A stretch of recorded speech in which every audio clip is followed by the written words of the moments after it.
Hi everyone, today I'm going to show you how to convert your PDF file to ePUB. So first of all, we have this PDF file and we can see the content inside it, and there's really nothing inside it that much, because I just created this PDF just to convert it to ePUB if it works and to show you how it works.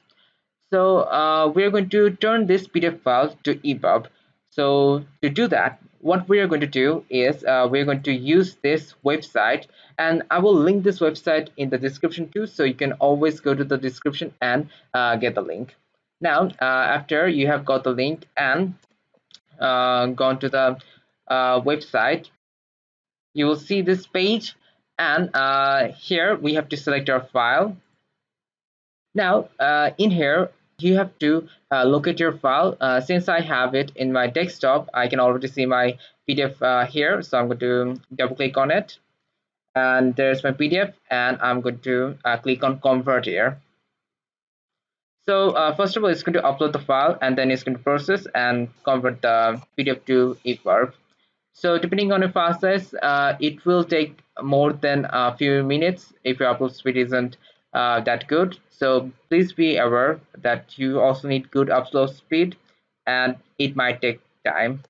So we can see our PDF has turned to ePUB, and we can then click on download.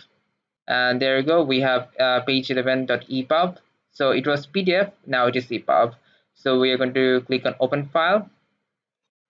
And to open ePUB, you need to have some kind of ePUB software to open it. So I have Calibre, and we can see if this ePUB is working. So let's press key, and there you go, the ePUB is working. The colors aren't similar, and the fonts are also looking the same, but I guess that's just the format. There are a lot of formats, and there are ways I can always try to improve. But yeah, you can definitely turn your PDF to ePUB in this way, that's for sure. So thank you everybody for watching this video, and if you think this video was helpful to you, please consider subscribing our channel and liking this video so that I can make more videos for you, and I will see you in another video. Goodbye.